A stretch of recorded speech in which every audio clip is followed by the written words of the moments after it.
सुन सुन कहता एक दिन उस बड़े लफज इस्तेमाल किए जड़े मैं आने और ना करना चाहना कहना यार तुसी मेरी एक कनाल अगर जमीन होवे ना तो मैं इस नौकरी ते ला ना पाना। भाई ये कितना पुराना है, किस तरह बात है ऐसे केड़िया कौम आबाद ने। नंबरदार जी बड़ी मेहरबानी तुसा टाइम दिता जी, दसो अपने ग्रैंड मतलब कितना पुराना है और किस बात किया। अस्सलाम वालेकुम, मैं शहजाद भट्ट और तुसी देख रहे हो मेरा यूट्यूब चैनल चौंतरा देहात सीरत ने वाले अज असी हाजिर हैं यूनिट कौंसल चकबेली ना ग्रां बाइया। साढ़े मेज़बान ने जनाब नंबरदार मलक मोहम्मद अकमल साहब मेरे को बैठे ने, समाजी सियासी कारकुन ने, और जॉइन असा नाल किया जनाब मलक मोहम्मद यूसुफ साहब मेरे को बैठे ने। इन्होंने को पूछने जी भाई कितना पुराना है, किस तरह आबाद है ऐसे केड़िया कौम आबाद ने। नंबरदार जी बड़ी मेहरबानी तुसा टाइम दिता जी, दसो अपने ग्रैंड मतलब कितना पुराना है और किस बात किया। बड़ा शुक्रिया जनाब ते बहुत मेहरबानी। ये साडा मौजा भाईया तकरीबन 300-400 साल तो तकरीबन इत्थे आबाद है ते इत्थे कौम जड़ी है ये कुतुबशाही अवान ठीक जिन्हें आन के इस मौजे को आबाद किया ते और दूसरिया कौमीयतां जड़ियां मतलब वो नाल वो आन के आबाद हैं। वैसे ये कुतुबशाही अवाना आबाद किया जेड़े अवान आए से वो कोई पता कित्थों आए। एक असानू इत्थे कुतुबशाही अवाना नूं भगवाल कहने ठीक मतलब भगवाल बरादरी ते ये कोई भागोवाल या इस तरह ना कोई ग्रां सिंह पसंद ये उत्थों साढ़े जेड़े आबा अजदाद एक आए इत्थे ना मौजा भाइयें आबाद किया और इसने वजह तस्मी कोई तुसा ये वजह तस्मीर मतलब भाई ना क्यों है क्यों नाम पे या सुनी सुनाई कोई जैसे कोमा केड़िया बात में बता दी। कौम साहब सिर्फ एक ही कौम है तो बाकी दूसरी कौमा भट्ट फैमिली है जी जी आए सारियां बड़ी कौम अवान है। बड़ी कौम अवान। अच्छा शरह तलीम मर्दां दी जिहड़ी है ना जी तकरीबन 60% ठीक ते औरतां दी तकरीबन 30-35% मौजूदा जड़ा ना जी। अदरवाइज वैसे हुण जितनियां साडियां मावां या भैणां ये वो सेरियां अपनी भैणां भी वो मतलब कुछ ना कुछ तालीम उन्होंने मिडल तक है लेकिन हुण जिहड़ी जनरेशन है ना जी ये मेजॉरिटी जिहड़ी है ये बच्चियां भी औरतां भी पढ़ियां लिखियां लेकिन मैक्सीमम तुसां वो 35% 40% इतनी। अच्छा इतना मल्ले वकू लोकेशन ये समझा सको भाई सुना मैं बड़ा आया पहली बार आया। अच्छा हाँ केड़ी जगह वाक़या है सर ये सदर तो कितने किलोमीटर सर तकरीबन 65 किलोमीटर हो सी अडियाला रोड अडियाला रोड भी अडियाला रोड 60 किलोमीटर हो जाए तो वैसे असां वाया इस्तेमाल ज़्यादातर रवात ही करते चकबेली रवात ठीक और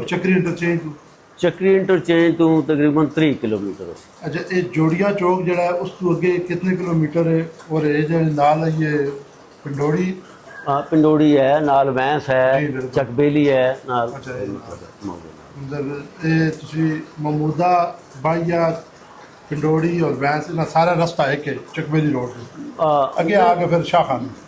मतलब पहले कुछ दौर जो साडा भी वाया असी इधरों अगर जाना पिंडी ते पैदल महमूदे तू असी बस ते या कन्वेंस ते उतों असी पकड़ने सा हुण रोडां ने जी हां बन गया हुण हर मौजे दी अलग अपनी रोड।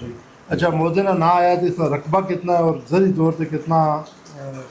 आबाद है और कितना गैर आबाद।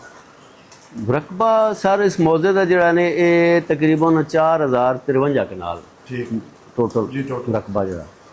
आबाद जड़ा काश्तकार वास्ते वो तकरीबन 75-80% है और 25-20% जी। अच्छा तालीम नहीं थे कि सहूलत है और कि स्कूल ना ग्रेड कितना है बच्चियां और बच्चों तो सर बच्चियां दे इत्थे प्राइमरी है मॉडल स्कूल है इकट्ठे बच्चे पढ़ते इकट्ठे आई शुरू तो एक सी या मतलब हुण नहीं एक सी पहले एक सी ते हुण ते दो। अच्छा दो हाँ लेकिन तालीम इतनी चाहिए सबसे साथ करना जी जी। अच्छा सेहत ने वाले ना तुसा सेहत साढ़े असां बुनियादी अगर कोई सहूलत है चकबेली तक मतलब बेसिक चकबेली है मजीद आपसे पिंडी जाना था पिंडी जाना नज़दीक पिंडी। अच्छा मजहबी शख्सियत मशहूर तो मजहबी शख्सियत साढ़े इत्थे गद्दी दरबार है सैयद अमजद हुसैन शाह साहब गद्दी नशीन ये दरबार जड़ा भाई जी दरबार आलिया अब्बाई शरीफ। जी जी। अच्छा सियासी शख्सियात मौजूदा या साबका जड़ा भी है मतलब सियासी शख्सियात साढ़े इत्थे काउंसलर ने साबका जी सुल्तान महमूद मलक सुल्तान महमूद ये साबका कौंसलर साबका काउंसलर। अच्छा समाजी शख्सियात है कोई बच्चे जड़े कोई जनाब बढ़ चढ़ के कमा च सके कोई दो नाम कहने मोहम्मद सईद, जी एक फरूख महमूद है, जी एक मलक आतिफ, जी मतलब यंग जनरेशन कब्र खुदाई करनी है या फलाई और कोई मतलब काम है। ये बढ़ चढ़ के कब्रिस्तान की दीवार बनाई, उगराई की अपनी मदद आपने तहत मतलब लोगों को इकट्ठा किया फंड। घरां दे हिसाब कितने कार हो सन इस ग्रां च? तकरीबन एक कार ने जी 160 कार बने। 160 कार है ठीक। मतलब आबादी तकरीबन असी 1800 जी तकरीबन इतनी। अच्छा अच्छा इस सिलसिला शुरू किया हर ग्रां च आने ना, तो इसके मतलब कुछ अल्फाज ये जरा वीडियो बनाने हैं या रिकॉर्ड करने पे ये जनाब इसने बारे चो यही है भाई आजकल तो हर बंदे को एक वक्त बड़ी कीमती चीज़ जी है। सी जरा अगर इस सिलसिले को तुसा ये वक्त कट कहते हैं इस तकू मतलब है एक मालूमाती प्रोग्राम है तो ये बड़ी गल है। मैं तो तुसाने पहली गल तो तुहानू और तुहाडी टीम हिदायत देना भाई तुसा कुछ इस बारे कुछ सोच करके ते अच्छा एक और गल इस वीडियो के जरिए तुसी लोकां दसो जेड़े तुहाडे इलाके दे नाल ग्रां भाई जरा जी असां मतलब तुसां कोल वीडियो बनाई ते जेड़ियां गल्लां तुसां दसियां ओही लिखियां ओही तुसी करने पे हो। जी जी ठीक है बाद बहुत ज़्यादा लोग है जो आने जी पता नहीं वीडियो तू कतराने उन्हें जी ऐसी वीडियो ना बनाने जी नहीं कोई ऐसी गल नहीं जी इसी तो कोई वो मसला नहीं या तुसा जेड़ी इन्फॉर्मेशन या जो कुछ मालूमात तुसी लेने हो जो कुछ है वे तुसी सर मेरा इत्थे मौजब भाई बैठे हो मेरे घर बैठे हो नंबरदार मलक अकमल बाहर बोर्ड लगा ठीक है जनाब ये ग्रां है साडा इसने बारे मालूमात साडा इत्थे सिर्फ कुतुबशाही अवान जी बिल्कुल ਅਸੀਂ ਬਾਕੀ ਕੌਮੀਤਾਂ ਨਾਲ ਮਤਲਬ ਹੈ ਨੇ ਉਹ ਜਿਹੜੀ ਗੱਲ ਹੈ ਉਹ ਵੀ ਹੈ ਤੇ ਇਸ ਵਿੱਚ ਇੱਕ ਚੀਜ਼ ਭਾਈ ਤੁਸੀਂ ਕਿਉਂ ਇਹ ਪੇ ਕਰਦੇ ਹੋ ਜਾਂ ਪਤਾ ਨਹੀਂ ਕਿ ਜੇ ਇਸ ਵਿੱਚ ਜਾਂ ਇੱਕ ਬੰਦਾ ਕਹਿੰਦਾ ਮੈਂ ਨਹੀਂ ਜੀ ਮੈਂ ਨਹੀਂ ਜੀ ਪਤਾ ਨਹੀਂ ਕੀ ਹੋ ਰਿਹਾ ਜੀ क्यों शायद समझने में पता नहीं कोई मुतनाज़ा है मुतनाज़ा चीज कोई मुतनाज़े नहीं गल नहीं कोई ऐसी गल नहीं जनाब बिल्कुल आपने तौर ਸਾਡੇ ਕੋਲ ਜਿਹੜੀ ਮਾਲੂਮਾਤ ਹੈ ਆਪਣੀ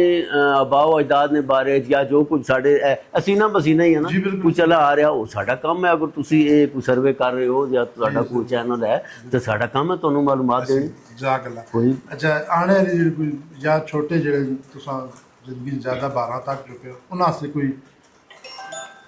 सर उन्होंने ये है भाई एक तो है हुनर और तालीम ये पे जरूर करनी बेशक साढ़े वालिद साहब 1910 की उन्होंने तारीख पैदाइश सी और 1926 उन्होंने मैट्रिक किया सी ते वो MA तक इत्थे अपने बच्चों को पढ़ाने भी सन मैट्रिक तालीम मैट्रिक तालीम 1926 मैट्रिक किया ते ये बड़ी गल होनी है। नई जनरेशन जी है यंग जोड़े लोग हूँ इन्होंने यही है भाई यार तालीम कोई खस नहीं सकना हुनर कोई खस नहीं सकना कोई लै नहीं सकना ये तुसी कोशिश करो ये इलम हासिल करो हुनर हासिल करो। मजीद एक ट्रेंड बनया अजकल बच्चा थोड़ा जहा हो सी ना मैट्रिक तक गया या उत्ते गया